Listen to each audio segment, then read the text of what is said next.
कार्य मंत्रणा समिति की जो बैठक संपन्न हुई थी उसमें कार्यरत एजेंडा 29 नवंबर से 5 दिसंबर तक निर्धारित किया गया था और आज सदन का सत्र का दूसरा दिवस है और आनंद फानंद में सत्र को अनिश्चित काल के लिए स्थगित कर दिया गया। बहुत ही दुर्भाग्यपूर्ण है। हम लोग प्रदेश के ज्वलंत समस्याओं को लेकर, ज्वलंत मुद्दों को लेकर सदन में सरकार का ध्यान आकर्षित करना चाहते थे, सरकार से जवाब मांगना चाहते थे। हमारे माननीय विधायकों के विधानसभावार कई सवाल थे, कई प्रश्न थे, लेकिन सरकार ने आनंद फानंद में जो सत्र को स्थगित किया है अनिश्चित काल के लिए, बहुत ही दुर्भाग्यपूर्ण है और निश्चित रूप से ये संसदीय परंपराओं के अनुकूल भी नहीं है। तो हमें सभी माननीय विधायक चाहते हैं कि हमारे सदन एक ही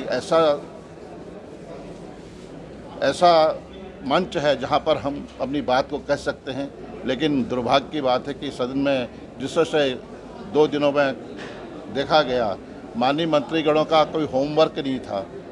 माननीय मंत्रीगण माननीय विधायकों के सवालों के जवाब देने में असहज महसूस कर रहे थे, होमवर्क की कमी थी।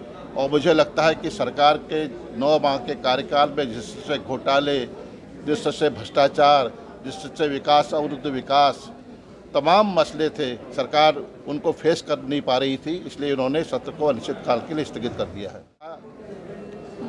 कि विधानसभा की भर्तियों के संदर्भ में सदन में चर्चा नहीं हो सकती है। उन्होंने ये निर्देश दिए और हमेशा हमने संसदीय परंपराओं का आदर किया है, माननीय अध्यक्ष के निर्देशों का अनुपालन किया है और इसी वजह से आज हमारे माननीय विधायक इस विषय को भी सदन में उठाना चाहते थे, लेकिन माननीय पीठ की ओर से निर्देश हुए कि इस विषय पर चर्चा सदन। देखिए, महिला आरक्षण का आज विधेयक पारित हुआ है। मैंने सदन में भी कहा, देर आए दुरुस्त आए। 2004 तत्कालीन मुख्यमंत्री माननीय नारायण दत्त तिवारी जी के कार्यकाल में महिला क्षत्रिय आरक्षण की व्यवस्था की गई थी और उसको आगे बढ़ाने का काम 2015 में तत्कालीन मुख्यमंत्री माननीय हरीश रावत जी के कार्यकाल में उसको बढ़ाया गया, लेकिन सरकार की लचर कानूनी पैरवी की वजह से माननीय उच्च न्यायालय ने महिला क्षत्रिय आरक्षण को स्थगित कर दिया, रोक लगा दी गई थी।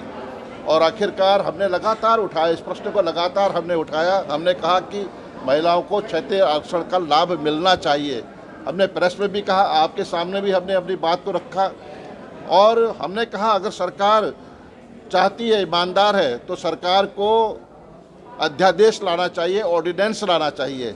लेकिन आखिरकार जब दबाव हुआ, कांग्रेस के दबाव हुआ, तब यह महिला क्षत्रिय आरक्षण के लिए सुप्रीम कोर्ट गए, वहाँ से इन्हें राहत मिली और आज हमें खुशी है कि जिसके लिए हमने पूरी तौर तरीके से आवाज़ को मजबूती दी, महिला क्षत्रिय आरक्षण को लेकर मजबूती दी, आज हम उसमें सफल हुए हैं।